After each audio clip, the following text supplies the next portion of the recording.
Welcome. This is your introduction to True Story.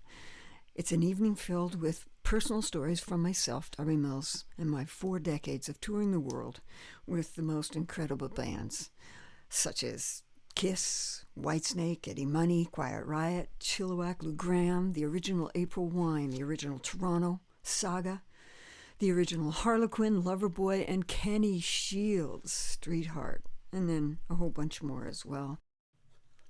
We'll be playing 21 songs with some of the best musicians I know, performing the original songs and some classics by Janis Joplin, Led Zeppelin, Nazareth, Three Dog Night, Bette Midler, and Headpins, of course, Headpins. 18 videos that were made especially for True Story. So this is an evening of storytelling with pictures and film and a live band playing the soundtrack. This could be the first of its kind. Just want to say. And action. Right from the very beginning, I knew I was gonna be a performer. I remember sitting at the campfire at my parents' cabin, listening to my dad sing the top of his lungs. His voice would echo out across the lake, and I remember the epiphany when the applause came back from the campfires on the other side. Didn't I make you feel like you were my own? You know you got it.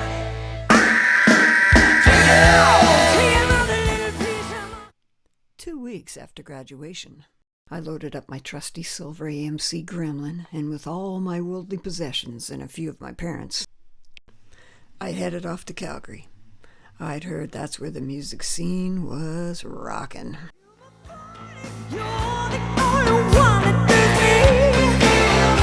Yeah, I got to meet Kiss and Pete Townsend and John Sykes from Whitesnake. In 1984, I ended up over in Europe, opening a show for Chrissie Hynde and the Pretenders and Joe Cocker.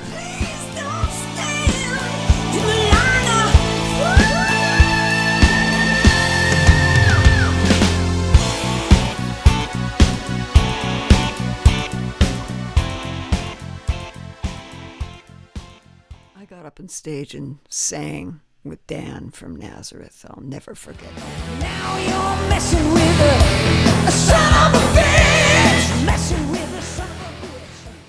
I think after a while, Too Loud started to get a little choked. Just one more time. Oh, baby. Darling. Just one more time. No, I'm staying all night with you. My last show with the original Headpins was in 1985. In 1986, I went over to Europe. I recorded at Eel Pie, Pete Townsend's studio with my... Here we are with Greg Walsh, my producer.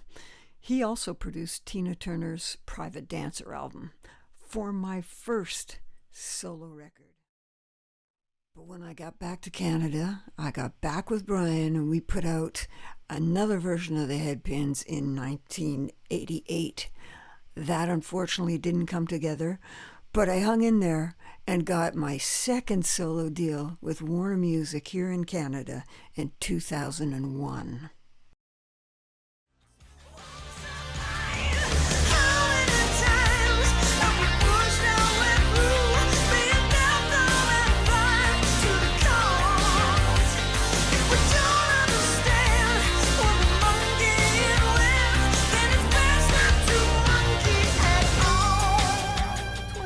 Happens. We're all stuck in our basements. COVID's killing the world, and what are we gonna do? DMP was on a rocket until that happened.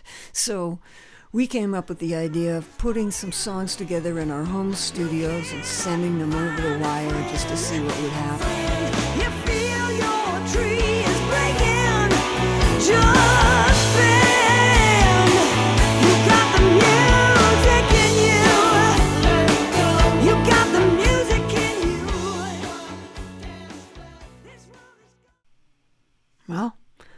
there it is. 3.5 minutes of a 2-hour show. I'm realizing that I've forgotten far more than I'm ever going to remember. So please, if you see we're coming through town and you have memories you'd like to share, come on out and let me know all about them. Hopefully, we'll see you soon.